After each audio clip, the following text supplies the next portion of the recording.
Have you ever noticed that when you run your own business, you can have huge highs and lows in your energy and your motivation? You can find yourself one day feeling really motivated, really focused, you're totally on it, you're absolutely well and truly in the zone.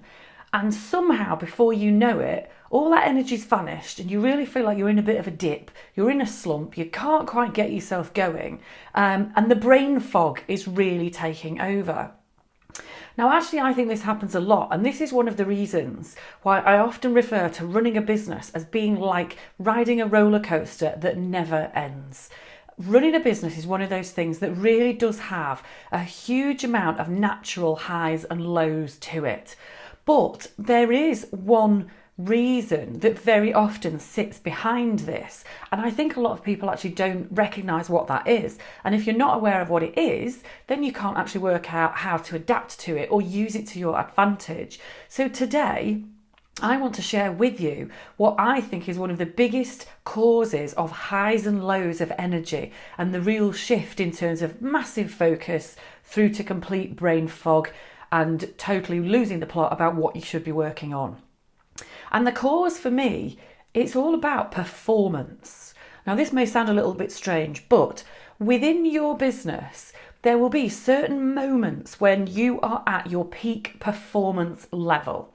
Now, this is easy to describe when you think of an athlete. So I used to be a sprinter, as many of you know, and when you're an athlete or when you're a competitor, it's really obvious when those moments of performance are. You know when you're training, you know when you're out there competing, and that's the moment of performance.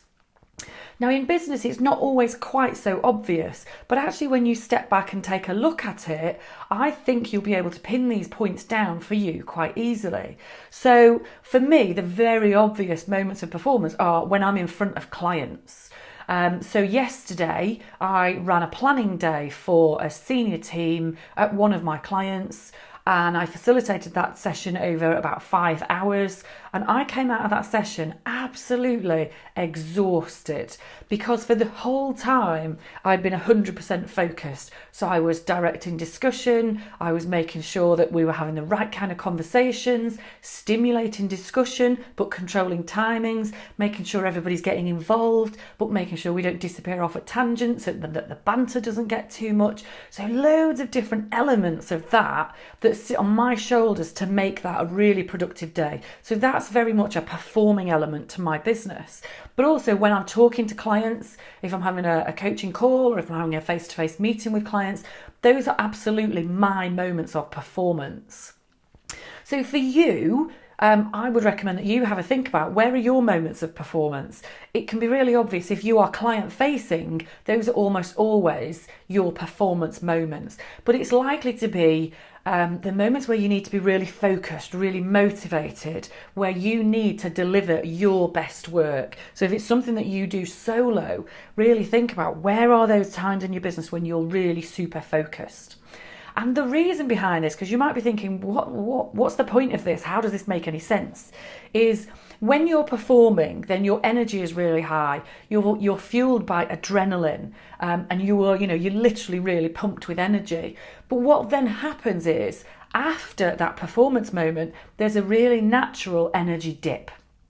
Now, the hustle and grinders would have us believe these days that we should be able to work at 100% focus, 100% commitment, at least 100% of the time.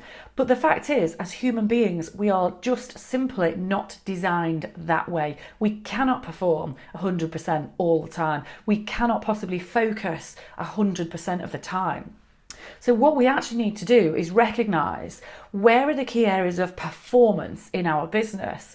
And then we need to actually make sure that we fill the gaps in between those performance elements with something slightly more mundane. We need to accept the fact that there are other times in our day or our week where energy will be lower, focus will be poorer, and we need to fill those particular time slots with the work that is a bit more mundane, less focused, less intense.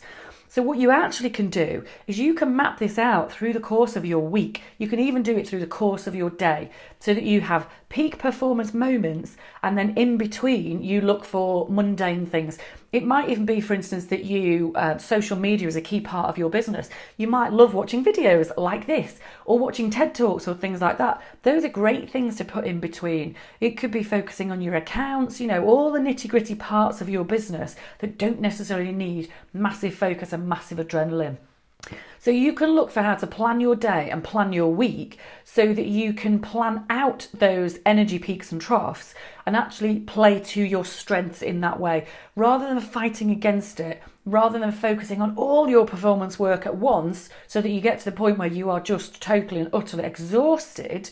Look at filtering that more evenly across your week so that you can balance your energy a lot more evenly across the week. So you're not fighting against yourself, and so that actually you can enjoy your work an awful lot more and really play to your natural strengths and your natural energy highs, and appreciate the times in the day when energy is not in the right place for you, because that happens. We are human beings. We have our dips. This will always happen, and that's okay. But if you recognise that it's going to happen and you actually factor in making sure that you're doing the right work at that time, then you'll find that business as a whole will just flow more naturally. Your momentum will feel a lot more even, and you will stay on an even keel much more.